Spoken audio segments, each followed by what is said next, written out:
اعوذ باللہ من الشیطان الرجیم بسم اللہ الرحمن الرحیم معزز سامعین کرام السلام علیکم ورحمۃ اللہ وبرکاتہ۔ آپ کی خدمت میں حالات حاضرہ کے عنوان سے حاضر ہوئے ہیں۔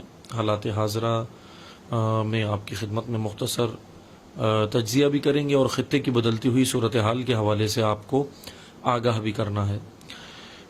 حالیہ صورتحال جو اس وقت گزشتہ چند دنوں سے مملکت ایران کے اندر جو مختلف مظاہرے ہوئے، اور جیسا کہ خبر آپ لوگوں کو معلوم ہے، میں خبر نہیں پڑھوں گا، بس مختصر سا اس کے اوپر تجزیہ کروں گا کہ آپ نے دیکھا کہ صورتحال ایران کے اندر کس طرح واقعات ہوئے اور دہشت گردی ہوئی، اور ایران کی صورتحال اندر سے جو ہے وہ بہت خراب ہوئی۔ اس کی وجہ ایک جو حالیہ واقعات تھے وہ سب جانتے ہیں کہ شروع ہوا یہ سلسلہ ایک لڑکی کی موت کے بعد سے کہ جس نے حجاب جو ہے وہ درست نہیں کیا تھا، اور اس کے اوپر جو ہے وہ وہاں کی موریلٹی پولیس نے اس کو اریسٹ کیا، اور جو بھی تھا اس کو حجاب کرانے کے لیے لے کر گئے۔ امر بالمعروف و نہی عن المنکر کی جو پولیس ہے، وہاں پر جو ادارہ ہے، اس نے جو ہے وہ یہ کام کیا۔ بہرحال وہاں پہ اس کی موت ہو گئی لڑکی کی، اور آپ یہ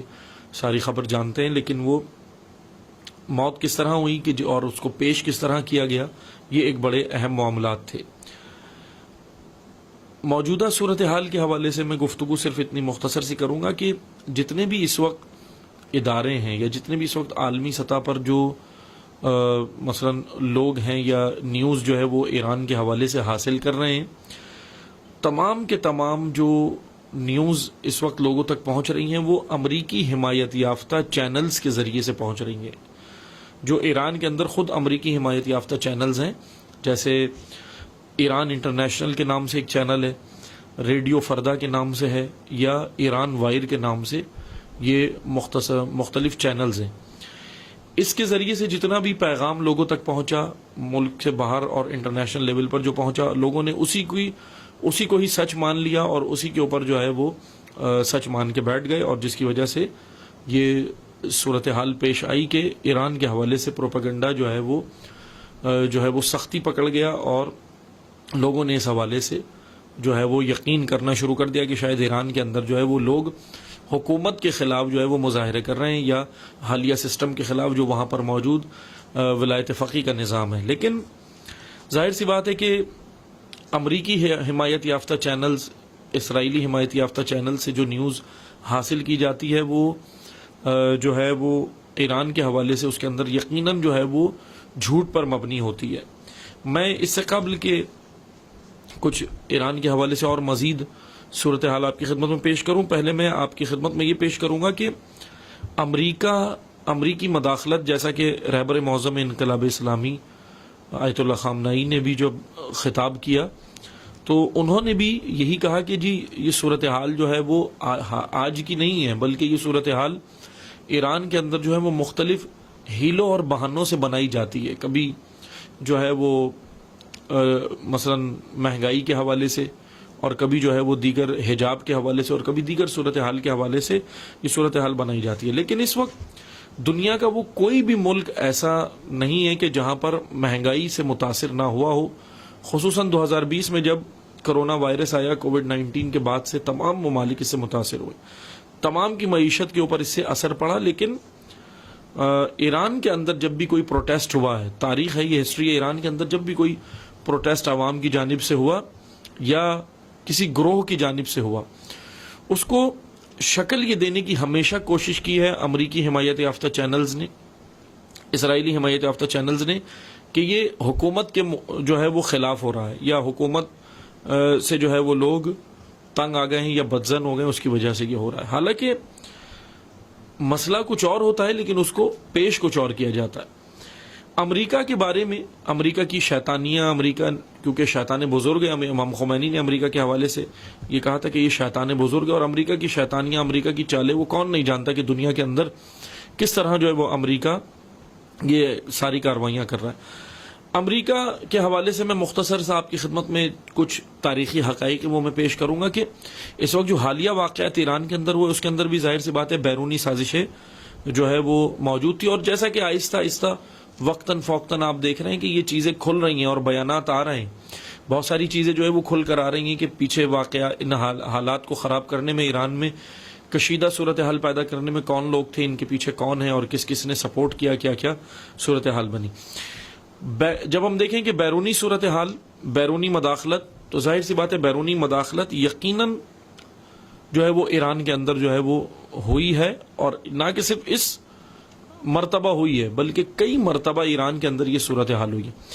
میں امریکہ کے حوالے سے آپ کو چند چیزیں بیان کرتا ہوں کہ امریکہ نے، تھوڑی سی تاریخ یہ بیان کروں گا کہ امریکہ نے کہاں کہاں کس کس ملک میں کس کس سال میں حکومتیں گرائی ہیں اور کہاں کہاں مداخلت کی ہے. امریکہ کے سابق صدر ہیں، پہلے ان کا بیان سن لیں. امریکی سابق صدر ہیں آئزن ہاور. ان کا یہ کہنا ہے، آئزن ہاور سابق صدر ہیں جو پہلے رہ چکے ہیں امریکہ کے. ان کا یہ کہنا ہے، وہ یہ کہتے ہیں کہ جو کام دنیا کی فوجیں بے پناہ نقصان اٹھا کر کرتی ہیں وہ امریکہ کی خفیہ ایجنسی CIA چند ملین ڈالر میں کر دیتی ہے. یہ آئزن ہاور کا یہ بیان ہے. آئزن ہاور کا انہوں نے کہا کہ یہ CIA چند ملین ڈالر میں وہ کام کر دیتی ہے جو دنیا کی فوجیں، یعنی ان کی مراد یہ تھی کہ دنیا کی فوجیں ایک حکومت کا تختہ الٹنے کے لیے جو لاکھوں کروڑوں جو ہے وہ ڈالر خرچ کر کے جو وہ کام کرتی ہیں یا بے پناہ نقصان اٹھا کر کرتی ہیں، چند ملین ڈالر کے اندر CIA یہ کام کر دیتی ہے. جیسا کہ سرد جنگ ایک کولڈ وار ہوتی ہے، وہ آپ جانتے ہیں. سرد جنگ میں امریکہ نے 72 مرتبہ حکومتیں گرانے کی کوششیں کی ہیں اب تک. یعنی یہ تقریباً لے لیں کہ دوسری جنگ عظیم کے بعد سے جب امریکہ سپر پاور بنا ہے دنیا کے اندر، تو اس نے 72 مرتبہ آج تک 2022 تک، یہ اعداد و شمار زیادہ بھی ہو سکتے ہیں لیکن ایک اعداد و شمار کے مطابق 72 مرتبہ، لیکن یہ بعض ماہرین کے مطابق کہ بعض تاریخ کے مطابق کہ یہ 80 مرتبہ بھی پہنچ چکی ہے یہ مداخلت، یا 80 سے اوپر بھی بعض نے 80+ اس کو جو ہے وہ بیان کیا ہے. لیکن بہرحال 72 مرتبہ بھی اگر ہم لے لیں تو یہ کوئی کم تعداد تو نہیں ہے کہ امریکہ نے جو ہے وہ مختلف جگہوں پہ حکومت گرانے کی کوشش کی. 72 مرتبہ امریکہ نے حکومتیں گرانے کی کوشش کی ہے، مختلف ممالک میں مداخلت کی ہے سب سے پہلے. لیکن 72 میں سے 26 حکومتیں بدلنے میں امریکہ کامیاب رہا، صرف 26. باقی جگہوں پہ امریکہ کو ہزیمت کا سامنا کرنا پڑا، وہاں پہ وہ امریکہ جو ہے وہ حکومتیں بدلنے میں کامیاب نہیں ہوا. سب سے پہلے 1953 میں دوسری جنگ عظیم کے بعد جب امریکہ نے مداخلت شروع کی، تو ویسے تو دوسری جنگ عظیم میں بھی اس نے کافی جو ہے وہ مداخلتیں کی ہیں کئی ممالک میں، لیکن کولڈ وار کی جب ہم بات کرتے ہیں، کیونکہ وہ تو پھر جو ہے وہ گرم وار کہلاتی ہے، وہ جو ہے وہ گرم جنگیں ہوتی ہیں، یہ سرد جنگ ہے. سرد جنگ کی جب ہم بات کرتے ہیں تو اس میں 1953 میں ایرانی وزیر اعظم ڈاکٹر مصدق سرد جنگ میں امریکہ کا نشانہ بنے تھے. ڈاکٹر مصدق، ایران کے اندر تیل کی قومیانی تحریک وہاں پر چل رہی تھی. حکومت جو تھی وہ رضا شاہ کی تھی اور حکومت حمایت یافتہ تھی اس وقت امریکہ کی. رضا شاہ جو تھا وہ امریکہ کا حمایت یافتہ تھا، اور ایران میں 1953 میں ڈاکٹر مصدق جو تھے وہ امریکی سرد جنگ کا نشانہ بنے تھے، کیونکہ وہ تیل کی قومیانی تحریک اپنے ملک کے اندر اپنے ملکی مفادات کی تحریک چلا رہے تھے. ڈاکٹر حسن مصدق تھے اور ان کے ساتھ آیت اللہ فیض کاشانی تھے، یہ دو شخصیات تھیں. 1953 میں امریکی مداخلت کا یا امریکی خباثت کا نشانہ بنے تھے ڈاکٹر حسن مصدق. 1954 میں گولٹے مالا کے صدر نے زرعی اصلاحات کی. اب دیکھیں اپنے ملک کے اندر لوگ جب کوئی کام کرتے ہیں، زرعی اصلاحات، گولٹے مالا کے صدر نے، پریزیڈنٹ نے اپنے ملک کے اندر جو ہے وہ جب زرعی اصلاحات کی، کچھ اپنی اصلاحات کی، فرٹیلائزر کے اوپر جب انہوں نے کام کیا، مطلب اپنا زرعی اصلاحات کی اپنے ملک میں جو بھی انہوں نے کی، امریکی کمپنیوں کے مفادات کو وہاں پر خطرہ لاحق ہوا. گولٹے مالا ملک میں، اس کنٹری میں امریکہ نے گولٹے مالا کے صدر کے خلاف باغیوں کو اسلحہ دینا شروع کر دیا. یہ 1954 میں امریکہ نے کیا. یہ ٹیررزم امریکہ کا میں آپ کو بتا رہا ہوں. 1958 میں اس کے بعد انڈونیشیا میں باغیوں نے خود مختاری کا مطالبہ کیا. امریکہ نے وہاں ان کو اسلحہ دیا، مگر امریکہ کامیاب نہیں ہوا. حکومت نے وہاں پر انڈونیشیا میں یہ باغیوں کی اس بغاوت کو کچل دیا. یعنی باغی جہاں بھی کھڑے ہوتے ہیں امریکہ ان کو سپورٹ کرتا ہے. اگر جہاں امریکہ اپنے مفادات دیتا ہے. 1959 میں 1959 میں کیوبا کے صدر کے مخالفین کو امریکی صدر آئزن ہاور نے اسلحہ فراہم کیا. CIA نے کوششیں کی کیوبا کے صدر کو مارنے کی، مگر بہرحال ناکام رہے. کیوبا کے اندر یہ 1959 میں ہوا، 59 میں. 1960 میں کانگو کے صدر نے جب وزیر اعظم کو عہدے سے ہٹایا تو CIA نے گرفتار کر کے مار دیا کانگو کے صدر کو. 1960 میں ہی اسی سال میں ہی عراقی وزیر اعظم عبد الکریم قاسم نے مغربی حمایت یافتہ جو وہاں پہ عامر تھا فیصل دوم کو نکال دیا. 8 فروری 1963 کو عبد الکریم قاسم کو فائرنگ کر کے قتل کر دیا گیا اور امریکہ نے نئی حکومت کے ساتھ اتحاد کیا. امریکی حمایت یافتہ جو عامر تھا وہاں پر ڈکٹیٹر تھا وہ فیصل دوم تھا، اس کو نکالا تو پھر یہ ہوا 1963 میں. لیکن 1963 میں 3 سال بعد ہی امریکہ نے عبد الکریم قاسم کو وہاں پر عراقی جو وزیر اعظم تھے ان کو قتل کروایا عراق کے اندر اور نئی حکومت بنائی اپنی حمایت یافتہ. 1964 میں برازیلی صدر نے جب برازیل کو چین کی طرح ترقی دے رہے تھے، اب دیکھیں برازیل خود ترقی کر رہا تھا، اپنا ملک اپنے مثلا وہ جب ترقی کر رہا تھا، اوپر بڑھ رہا تھا، تو کیا ہوا جس پر امریکہ نے برازیل کے فوج کے سربراہ کے ذریعے برازیلی وزیر اعظم کا، اس کے صدر کا تختہ الٹ دیا. یہ کام ہوا 1964 میں. یہ برازیل جب اپنے ملک کو ترقی دے رہا تھا امریکہ سے وہ برداشت نہیں ہوا. 1979 میں افغانستان میں پیپلز ڈیموکریٹک پارٹی اقتدار میں آئی، مگر مشرقی افغانستان میں بغاوت ہوئی اور خانہ جنگی ہوئی. روس نے حکومت کی مدد کے لیے اپنی فوجیں بھیجی. دوسری طرف باغیوں کی مدد کے لیے امریکہ نے جو ہے وہ پاکستان میں اپنے کیمپ قائم کیے 1979 میں. اور اسی سال میں ایران کے اندر انقلاب آیا تھا.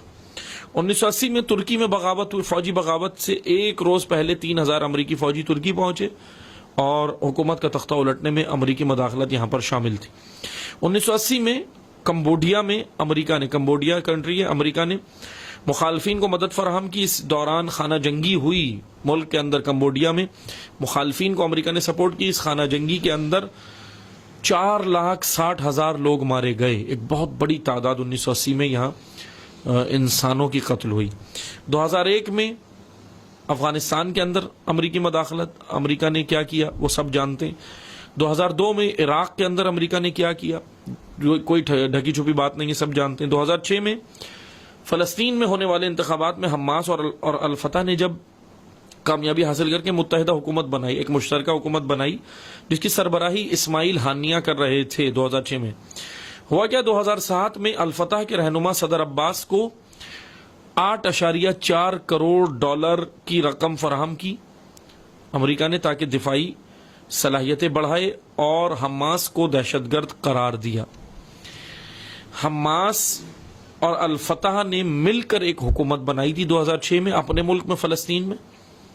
حماس وہاں کی ایک تنظیم ہے، مل کر بنائی تھی. اسماعیل ہانیہ جو تھے وہ سربراہی کر رہے تھے، لیکن امریکہ سے برداشت نہیں ہوئی یہ حکومت کیونکہ امریکی پسندیدہ حکومت نہیں تھی، کیونکہ اس کے اندر حماس شامل تھا. تو 2007 میں الفتح کے صدر عباس کو یہ امریکہ نے خرید لیا $8.4 کے اندر، بہرحال $8.4 کروڑ کے اندر.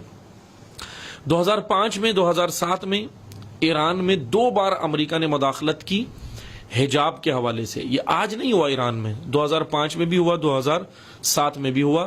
یہ امریکی مداخلت ہوئی حجاب کے حوالے سے. ایران میں جو سیکولر مائنڈ کے لوگ ہیں، جو سیکولر اپنا دماغ رکھتے ہیں، جن کو پسند نہیں ہے حجاب، پسند نہیں ہے اسلامی حکومت، پسند نہیں ہے، جن کو رضا شاہ کی گزشتہ حکومت پسند ہے. اب یہ بہرحال یہ تعداد میں بہت کم لوگ ہیں، لیکن ظاہر سی بات ہے یہ یورپ کو اپنا امام مانتے ہیں، یورپ کے پیچھے چلنا چاہتے ہیں، تو اس وجہ سے یہ امریکہ ان کے اوپر ہاتھ رکھتا ہے، امریکہ ان کو سپورٹ کرتا ہے. یہ چند افراد جو ہے وہ چند خواتین ہیں جنہوں نے نکل کے حجاب کے خلاف یہ حرکتیں کی، حجاب جلایا، اور یعنی اس حد تک ابھی تو یہ حالیہ صورتحال ہوئی، اس حد تک انہوں نے پروٹیسٹ کیا کہ جو ہیومن ویلیوز کے خلاف پروٹیسٹ تھا. ہیومن رائٹس کی تنظیمیں مگر خاموش ہیں، کیونکہ ظاہر سی بات ہے ایران میں ہوا. اگر کسی اور ملک میں یہ کام ہوتا تو ہیومن رائٹس کی تنظیمیں جو ہے وہ شور کر کر کے پوری دنیا کو اپنے سر پہ اٹھا لیتی اگر یورپ کے کسی ملک کے اندر جو ہے یہ کام ہو جاتا. یعنی ان کی یورپی کسی حکومت کے خلاف اگر عوام نکل کر کچھ کام کر دیتی اس کی ایجنڈوں کے خلاف, تو کیا ہوتا کہ پوری دنیا کا میڈیا جو ہے وہ ویسٹرن کنٹریز کا میڈیا ہو, عرب میڈیا ہو, دیگر میڈیا ہو, یہ اپنے سر پہ اٹھا لیتے سارا مثلا شور کر کر کے. لیکن ابھی کیونکہ ایران ظاہر سی بات ہے کہ ان کو ایران کیوں کھل رہا ہے. اب سوال یہ بنتا ہے, میں مختصر سے آخر میں بس یہ جواب دے کے یہاں پہ گفتگو کو ختم کروں گا کہ کیوں ایران کے اندر اتنی مداخلت. 1979 سے پہلے یہ مداخلت ایران کے اندر نہیں تھی, کیونکہ ایرانی حکومت جو تھی 1979 سے پہلے, امام خمینی کے انقلاب سے پہلے, اسلامی انقلاب سے پہلے امریکی حمایت یافتہ حکومت تھی, امریکہ کو پسند تھی. لیکن جس ملک میں امریکہ کو حکومت پسند نہ ہو یا اس کے ملک امریکی مفادات کو جہاں بھی خطرے ہوتے ہیں, امریکہ ہمیشہ وہاں پہ مداخلت کرتا ہے. یہ امریکہ کی مختصر سی تاریخ میں نے بیان کی. رہبر معظم انقلاب اسلامی نے خطاب کیا اور کہا کہ وجہ بیان کی, 2 جملوں میں وجہ سنیں, بہت خوبصورت وجہ بیان کی رہبر نے, اور حقیقتاً یہی ہے کہ ایرانی خواتین نے یورپی کلچر کو روند کر اسلامی کلچر کے ساتھ ترقی کی ہے, جو یورپ کو بالکل بھی اچھا نہیں لگ رہا. یہ وجہ ہے, اصل وجہ یہ. ایرانی خواتین نے حجاب کے اندر ترقی کی ہے. کیسے؟ آپ دیکھ سکتے ہیں, دنیا اس وقت جانتی ہے کہ ایرانی خواتین نے حجاب میں رہ کر صنعت کا میدان ہو, انڈسٹری کا میدان ہو, تعلیم کا میدان ہو, کھیلوں کے میدان ہو, ایجوکیشن کا شعبہ, جو بھی میدان ہے, ہر میدان میں یہ خواتین حجاب کے ساتھ انہوں نے ترقی کر کے بتایا کہ حجاب کے ساتھ ترقی ہو سکتی ہے. کیونکہ یورپ نے ایک شعار بلند کیا تھا, یورپ نے ایک نعرہ یہ لگایا تھا, سلوگن یورپ کا یہ ہے کہ پہلے اریاں کرو ان اسلامی ممالک کو, خواتین کو, اسلامی عورتوں کو, مسلمان عورتوں کو اریاں کرو. جب تک ان کو اریاں نہیں کرو گے تو ان کو جھانسا یہ دو کہ جب تک آپ اریاں نہیں ہوتی, جب تک آپ اپنے سروں سے حجاب نہیں ہٹاتی, جب تک آپ بے حجابی کی طرف نہیں آتی تو آپ کو ترقی نہیں ملے گی. ایک خطرناک سلوگن جو اس وقت دنیا کے اندر رائج کیا گیا ہے, اس کے پیچھے اغراض و مقاصد بہت خطرناک ہیں. وہ ہے ویمن امپاورمنٹ. ویمن امپاورمنٹ, اب حالانکہ ویمن امپاورمنٹ کے خلاف نہیں ہے ہم, اسلام ویمن امپاورمنٹ کے خلاف نہیں ہے. ویمن امپاورمنٹ کا سب سے بڑا امام, سب سے بڑا رہبر اور ویمن امپاورمنٹ کا سب سے بڑا جو داعی ہے وہ اسلام ہے. لیکن ویمن امپاورمنٹ کے نام پر جو عورت کے مقام سے گرانے کی کوششیں کی اور ہو رہی ہیں اور کامیاب بھی ہوئی کافی حد تک, یہ ایک خطرناک چیز ہے. جیسا کہ آپ دیکھ رہے ہیں یورپ نے کیا کہ خواتین کو اریاں کر دیا, برہنہ کر دیا. عورت کا مقام یورپ کے اندر بالکل 2 سے 3 صدیوں کے اندر جو کام یورپ نے کیا تھا کہ عورت کو اس کے مقام سے گرا دیا. ان 2-3 صدیوں کے اندر یہ کام ہوا ہر چیز کے اندر. جیسا ابھی بہرحال موضوع نہیں ہے ورنہ گفتگو طویل ہو جائے گی, کہ جس طرح آپ دیکھ سکتے ہیں کہ اگر ایک چھوٹی سی پروڈکٹ بھی بیچنی ہے تو اس کے لیے عورت کا استعمال کیا یورپ نے. وہی کلچر ہمیں بہت پسند آیا اور مسلمان ممالک نے وہ اپنایا. ایرانی خواتین نے, رہبر معظم کا جو کہنا ہے بالکل حقیقت ہے کہ ایرانی خواتین نے وہ 2-3 صدیوں کی جو محنت تھی یورپ کی, اس کو ضائع کیا ہے. دنیا دیکھ رہی ہے کہ یہ ایک طرف اریاں خواتین ہیں, ایک طرف جو ہے وہ حجاب کے ساتھ خواتین ہیں جو ترقی کی راہ پر ہیں. جیسا کہ ایک پروپیگنڈا اسلام کے خلاف جو سازشیں ہوئی, اس میں سازشیں یہ تھیں کہ اسلام تعلیم سے منع کرتا ہے, اسلام عصری تعلیم سے منع, اسلام عورت کو پڑھانے سے منع کرتا ہے, اسلام عورت کو حقوق نہیں دیتا. یہ ساری باتیں یورپ نے ذہنوں میں ڈالی, کمیونسٹ نے ذہنوں میں ڈالی لوگوں کے, اور دیگر یہ نظریات جو پھیلائے. لیکن الحمدللہ انقلاب اسلامی کی بدولت انقلاب اسلامی 1979 میں کامیاب ہوا اور دنیا نے دیکھا کہ خواتین, اسلامی خواتین جو ہے وہ کیا کر سکتی ہیں دنیا کے اندر. اصل امپاورمنٹ جو خواتین کے لیے ہے وہ اسلام کے ہی پاس ہے. بہرحال ایک طرف یہ دین ہے جو ایران کے پاس ہے کہ حجاب کے اندر ترقی, حجاب کے اندر صنعتی میدان میں بھی خواتین ہیں, حجاب اسلامی حجاب کے ساتھ خواتین جو ہے وہ کھیلوں کے میدان میں بھی ہیں, اسلامی حجاب کے ساتھ خواتین انڈسٹریل فیلڈ کے اندر بھی ہیں, اس شعبے کے اندر بھی ہیں, صنعتی شعبے کے اندر بھی ہیں, یعنی ہر شعبے کے اندر جو ہے وہ حجاب کے ساتھ. دوسری جانب ایک اور اسلام پیش کیا جا رہا ہے, امریکہ کا پسندیدہ اسلام, وہ آپ کو ملے گا سعودی عربیہ میں.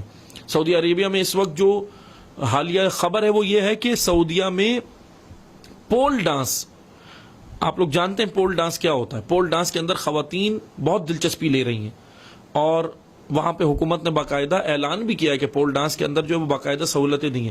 یعنی اب سعودیہ کی تاریخ گزشتہ آپ جانتے ہیں کہ کیا کیا. مکہ کے اندر کانسرٹ کیا، بالی ووڈ کے، ہالی ووڈ کے فحش ترین لوگوں کو بلایا گیا اور وہاں پہ مکہ کی بے حرمتی کی. یہ ایک اسلام امریکہ کا پسندیدہ اسلام اس وقت عرب ممالک کے پاس ہے، خصوصاً آل سعود کے پاس. ایک یہ اسلام ہے اور ایک ایران کے اندر اسلام ہے. بہرحال دونوں اسلام ہم نے دیکھنے ہیں اور اپنے عقل سے فیصلہ کرنا ہے کہ پیغمبر اکرم صلی اللہ علیہ وآلہ وسلم کا اسلام کون سا ہے. یہ مختصر سی صورتحال تھی. باقی انشاءاللہ دوبارہ حاضر ہوں گے آپ کی خدمت میں حالات حاضرہ کے حوالے سے. جب تک کے لیے اجازت چاہتے ہیں. والسلام علیکم ورحمۃ اللہ وبرکاتہ.